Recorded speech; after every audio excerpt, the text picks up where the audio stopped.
हाँ जी, कल भारत सरकार के द्वारा सरकारी कर्मचारियों के लिए, केंद्र सरकार के जितने भी कर्मचारी हैं उन सभी के लिए एक नई पेंशन स्कीम लेके आई है, जिसका नाम है यूनिफाइड पेंशन स्कीम, यूपीएस। जी हाँ, ये स्कीम क्यों लेके आई गई है, इसमें आपको क्या कुछ मिलेगा, ये पुरानी जो स्कीम होती थी जो कि ओल्ड पेंशन स्कीम है वो, और एनपीएस जो अभी चली आ रही है वो, और अब जो नई है, इनमें कंपेयर करें तो क्या फर्क है, कौन सी सबसे बढ़िया है, कौन सी सबसे घटिया है। यदि आप जानना चाहते हैं इस नई स्कीम के बारे में भी और कंपैरिजन भी, तो आप इस वीडियो को एंड तक देख लीजिएगा। दोस्तों, इंफॉर्मेशन के लिए वीडियो है, जानकारी के लिए वीडियो है, तो ये अच्छी जानकारी आप अपने दोस्तों के साथ भी शेयर कर दीजिएगा। तो दोस्तों, मैं शुरू से लेके अब तक आपको धीरे धीरे लेके आऊंगा, तब आपको अच्छे से अपने आप पता चल जाएगा कौन सी स्कीम बढ़िया है, कौन सी स्कीम घटिया है।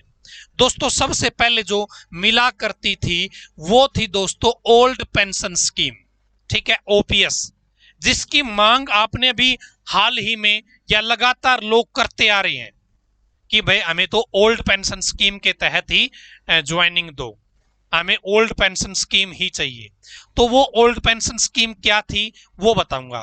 तो अंग्रेजों के जमाने से ही ये ओल्ड पेंशन स्कीम चली आ रही थी दोस्तों, इसी के तहत पूरा का पूरा काम होता था, और ओल्ड पेंशन स्कीम के चक्कर में ही बहुत सारे लोग, यानी कि ओल्ड पेंशन स्कीम एक लालच था जिसके वजह से कोई भी व्यक्ति सरकारी नौकरी करना चाहता था। इसमें क्या होता था दोस्तों, जब आप रिटायर हो जाते थे 20 साल सर्विस करके, 20 साल की सर्विस करने के बाद आप रिटायर होते थे, तो आपको सैलरी का, जी हाँ, जो आपको लास्ट मंथ सैलरी मिली थी उसका 50%, उसका 50% क्या दिया जाता था, पेंशन के रूप में दिया जाता था रिटायरमेंट के बाद मंथली, ठीक है। इसके साथ ही जो डियरनेस रिलीफ थी वो भी आपको दिया जाता था, और डियरनेस जो अलाउंस है, डियरनेस रिलीफ है, ये आपकी समय के अनुसार बढ़ती रहती है और कभी कभी घटती है, लेकिन ज्यादातर ये बढ़ता रहता है। जो डियरनेस अलाउंस है ये बढ़ता रहता है। तो इसलिए जो पेंशन होती थी दोस्तों वो भी आपकी समय के अनुसार बढ़ती थी, समय के अनुसार बढ़ती चलती थी, ये नहीं था कि फिक्स हो गई मामला, ठीक है। तो इस तरीके से क्या था, ओपीएस के अंदर आपको पेंशन मिलती थी, आपको इकट्ठे पैसे भी मिलते थे, क्या है, इकट्ठे पैसे भी मिलते थे, आपको अच्छे मात्रा में आपको पैसे मिलते थे। आपके घर वाले जब एक्सपायर हो जाते तो परिवार को भी कुछ बेनिफिट मिलता था एक्स्ट्रा। तो दोस्तों, अब ओपीएस में क्या होता था, सारे के सारे जो पैसे हैं ना, रिटायर तो हर रोज लोग हो रहे थे, रिटायर ज्यादा कर्मचारी हो रहे थे, और भाई महंगाई बढ़ता है, सैलरी का 50% देना पड़ता था, ठीक है। यानी कि यदि किसी की सैलरी 50,000 रुपए होती थी लास्ट वाले महीने में, तो उसका 25,000 रुपए क्या मिलता था दोस्तों, उसको पेंशन के रूप में मिलता था। और ये 25,000 रुपए भी बढ़ते जाते थे समय के अनुसार, क्योंकि इसके अंदर महंगाई भत्ता शामिल था, ठीक है, डियरनेस रिलीफ, डियरनेस अलाउंस इसके अंदर शामिल था। इसमें क्या होता था, सारा का सारा बोझ सरकारों के ऊपर पड़ता था। सरकार के पास ऐसा कोई साधन नहीं था कि जो खजाना है वो खजाना बढ़ता रहे और हम इन कर्मचारियों को हम पेंशन देते रहे, वो सरकार के ऊपर बोझ पड़ रहा था, ठीक है। इसलिए सरकार ने क्या सोचा था कि भैया तो दिक्कत है ओपीएस में, तो क्योंकि कर्मचारी बहुत ज्यादा रिटायर हो रहे थे, और जो अपने यहाँ पर एवरेज भी ज्यादा थी, जो जीने की जो एवरेज होती है वो अपने यहाँ पे ज्यादा थी, क्योंकि खान पान बढ़िया था, इसलिए लोग ज्यादा 100 150 500 साल तक जिया करते, तो सरकारों के ऊपर बोझ पड़ रहा था, सरकारों ने ऐसा फील किया, ठीक है। इसलिए सरकारों ने क्या सोचा कि भाई ओपीएस बंद करना पड़ेगा। फिर सरकार ने ओपीएस को बंद कर दिया, और 1 जनवरी 2004 को एनपीएस एक स्कीम लेके आई गई, नेशनल पेंशन स्कीम, ठीक है, नेशनल पेंशन स्कीम। इसमें क्या होता था दोस्तों, हर महीने, क्या है, हर महीने, मैंने पीछे आपको एक कमी बताई थी ओपीएस के अंदर कि सरकार के पास ऐसा कोई साधन नहीं था कि भाई जो अपना खजाना है वो धीरे धीरे बढ़ता रहे और उस बढ़े हुए खजाने में से इनको हम पेंशन देते रहे। तो सरकार ने इसी का रास्ता निकाला। हर महीने क्या किया, हर महीने जब सैलरी मिलती थी कर्मचारी को, जब सैलरी मिलती थी कर्मचारी को, उसमें से 10% क्या कर दिया बेसिक पे का, कि 10% आप एक खाता दे दिया, उसमें जमा कराओ। ठीक है, उसमें जमा कराओ। और इसके साथ ही 14% सरकार जमा करवाएगी इस खाते के अंदर। 14% सरकार जमा कराएगी इस खाते के अंदर।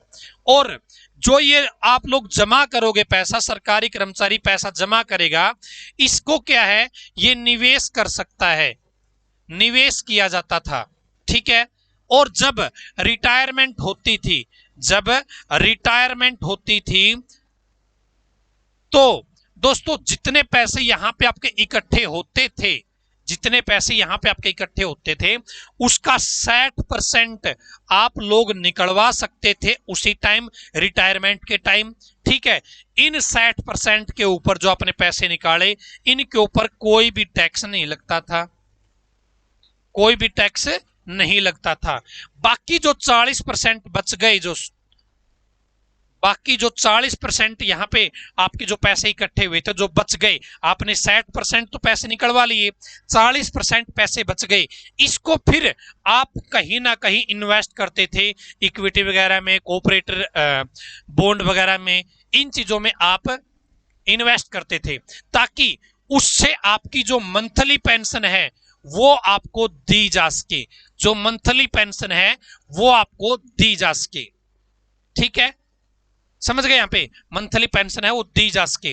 अब यहां पे आपके पैसे, भाई ये जो 40% पैसे बच गए, ये आपके कहां पे खर्च होते थे, ये आपके खर्च होते थे, कोई आपने इक्विटी ले ली, कोई आपने और चीज ले ली, जिससे आपके मार्केट में आपके पैसे लगे होते थे।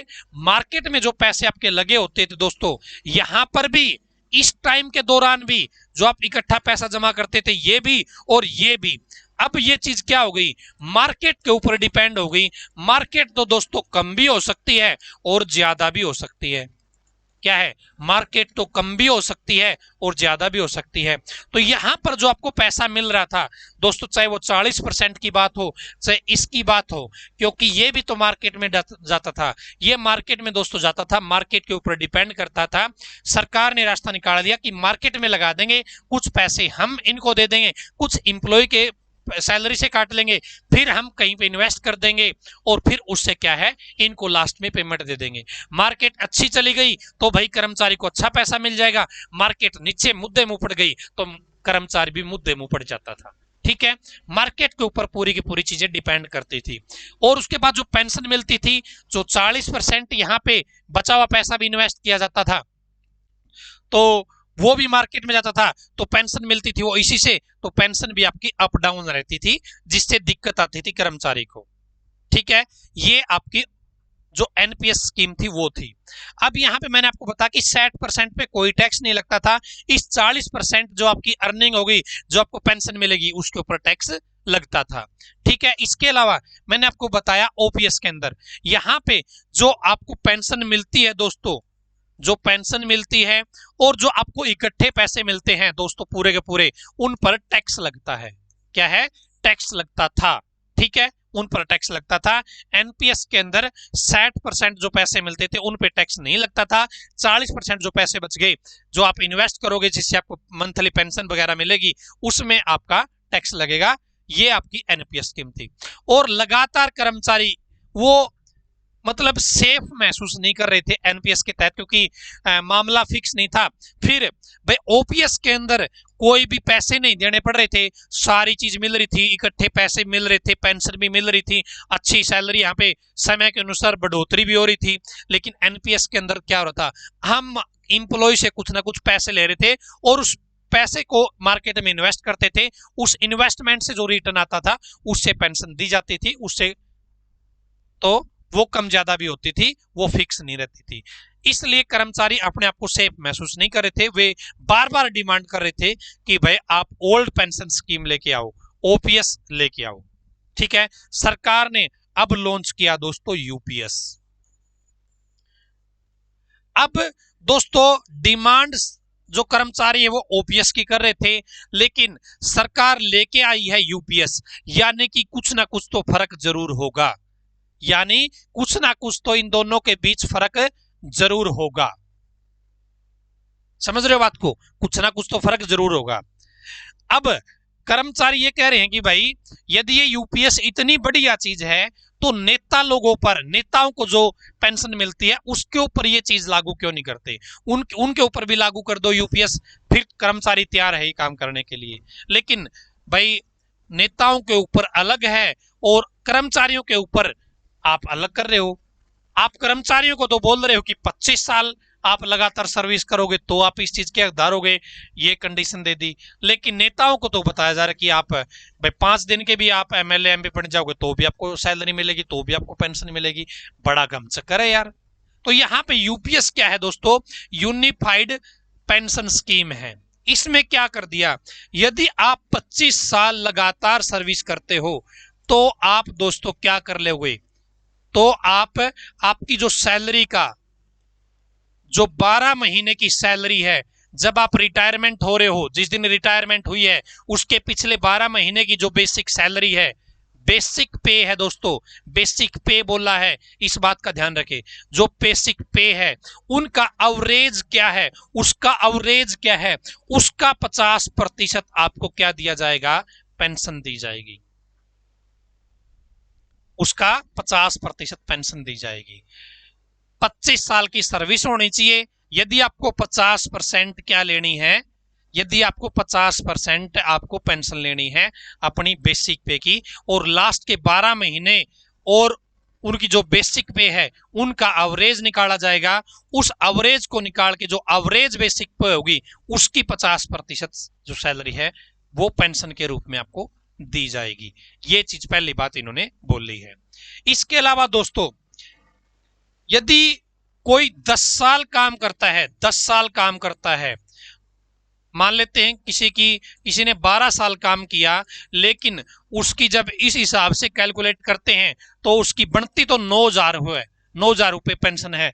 9,000 रुपए नहीं दी जाएगी दोस्तों, मिनिमम 10,000 रुपए पेंशन है वो दी जाएगी। कंडीशन है कि कम से कम 10 साल की सर्विस होनी जरूरी है। ठीक है। यदि आपकी ज्यादा बढ़ती जाती है, आपने जो सेवा की है, देश सेवा की है, वो ज्यादा सालों तक की है, सर्विस ज्यादा सालों तक की है, तो दोस्तों जैसे यहां पर 25 साल आपने काम किया है तो 50% आपको सैलरी मिलती है। यदि आप यहां पे 20 साल काम करते हो तो दोस्तों आप मान के चले कि 40% आपको बेसिक पे का मिल जाएगा। ठीक है, ये यहां पे यूपीएस के तहत इन्होंने किया है। इसके अलावा यदि फैमिली की बात करें, रिटायर होने के बाद कर्मचारी एक्सपायर हो जाता है तो फैमिली को उस टाइम जो पेंशन मिल रही थी उस कर्मचारी को, जिस टाइम वो रिटायर हुआ, एक्सपायर हुआ, तो उस पेंशन का 60% उनके घर वालों को मिलेगा दोस्तों पेंशन के रूप में। ठीक है, उनके घर वालों को पेंशन के रूप में मिलेगा। दोस्तों यहां पर भी इन्होंने क्या किया है, जो आपकी ये सारी की सारी चीजें हैं, ये सारी की सारी चीजें इन्होंने किसी एक इंडेक्स से रिलेट करी है, लिंक करी है। यदि वो इंडेक्स कम ज्यादा होगा तो यहां पर जो आपका डियरनेस अलाउंस वगैरह है, जो भत्ता है, आपकी पेंशन है, वो भी अप डाउन कर सकती है due to this dearness relief. ठीक है, इन्होंने एक इंडेक्स बताई है, उससे रिलेट इन्होंने किया है। तो दोस्तों यहां पे क्या हुआ है, एक चीज और, यहां पे जो कर्मचारी भी काम कर रहे हैं वो एनपीएस में भी रह सकते हैं और वो यूपीएस में भी रह सकते हैं। ये लागू कब से होगी ये स्कीम? 1 अप्रैल 2025 से ये चीज लागू होगी। जो ये यूपीएस है, जो अभी रिटायर हुए हैं, जो अभी रिटायर हुए हैं या 2 साल पहले रिटायर हुए हैं, वे लोग भी इस स्कीम का बेनिफिट उठा पाएंगे, ऐसा कहा है। लेकिन दोस्तों अभी पूरी तरीके से क्लैरिफिकेशन इसके ऊपर नहीं आई है, क्योंकि 1 अप्रैल 2025 को ये चीज लागू होगी, 1 अप्रैल 2025 को। तब तक दोस्तों इसके जो नियम वगैरह है, प्रॉपर इसकी जो गाइडलाइन है वो तैयार की जाएगी। अब दोस्तों सरकार इसके अंदर कोई नया पेच क्या जोड़ेगी जिससे कर्मचारियों को दिक्कत होगी, वो आने वाला समय बताएगा। यहां पे कुछ लोग बता रहे हैं कि इसके अंदर भी क्या होगा, 10% क्या है, 10% आपको अपने पैसे जमा कराने पड़ेंगे, 18% सरकार देगी, और वे पैसे कैसे मिलेंगे, किस तरीके से मिलेंगे, उनके बारे में क्लैरिफिकेशन नहीं दी है। दूसरा, जो लास्ट में इकट्ठे पैसे मिलते हैं, लमसम जो अमाउंट मिलती है दोस्तों यूपीएस के अंदर, उसके बारे में इन्होंने क्या बताया है, जो आपको सैलरी मिलती है, जो आपको सैलरी मिलती है, ठीक है, उसका 10वां हिस्सा क्या है, उसका 10वां हिस्सा, और जैसे 1 साल आपने नौकरी करी तो इसके गुणा में 2 कर दो, और सैलरी का 10वां हिस्सा, इतने पैसे आपको दोस्तों मिलेंगे। यानी कि यदि आपने 10 साल नौकरी, 20 साल नौकरी करी तो 20 गुणा में कर दो 2, और गुणा में मान लेते हैं उस टाइम पे सैलरी आपकी कितनी हो, हम मान लेते हैं उस टाइम पे आपकी सैलरी हो 50,000, क्या है 50,000, भाग में इसका 10वां हिस्सा करना है, तो ये चीज आपकी रहने वाली है दोस्तों, ठीक है, 50,000 का 10वां हिस्सा, और फिर इसको गुणा करना है, इतने पैसे आपको मिलेंगे, इकट्ठे पैसे भी आपको मिलेंगे, ठीक है जी, लमसम जो अमाउंट है। और ये चीज जो आप पैसे मिलेंगे, ये आपके जो अन्य जो पेंशन आपको मिल रही थी उन पे कोई भी फर्क नहीं पड़ेगा उस चीज से, ठीक है। तो ये यूपीएस स्कीम सरकार लेके आई, केंद्र सरकार, इससे बताया जा रहा है 23 लाख जो केंद्र सरकार के कर्मचारी है वो इसके अंतर्गत रहने वाले 23 लाख कर्मचारी। अभी केवल केंद्र सरकार के बारे में बात करी गई है, यदि कोई स्टेट गवर्नमेंट इसको लागू करना चाहे तो कर सकती है, यदि सभी स्टेट कर देते हैं तो दोस्तों लगभग 90 लाख कर्मचारी यहां पे हो जाते हैं, 90 लाख कर्मचारी यहां पे हो जाते हैं, ठीक है। तो दोस्तों मैंने कोशिश करी है, बहुत कोशिश करी है आपको समझाने की अपनी आसान भाषा में, लोकल भाषा में, और मुझे पूरी उम्मीद है आपको आई भी होगी समझ में। कुछ क्लैरिफिकेशन उन्होंने अभी दी नहीं है, जब इसका गैजेट नोटिफिकेशन आएगा तब क्लैरिफिकेशन आएगी, तब जाके कुछ आगे मामले खुलेंगे।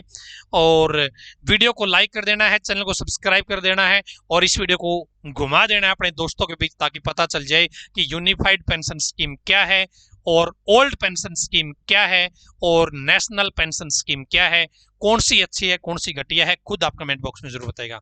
आज की इस वीडियो में इतना ही, धन्यवाद। भगवान करे आप सभी का समय शुभ रहे।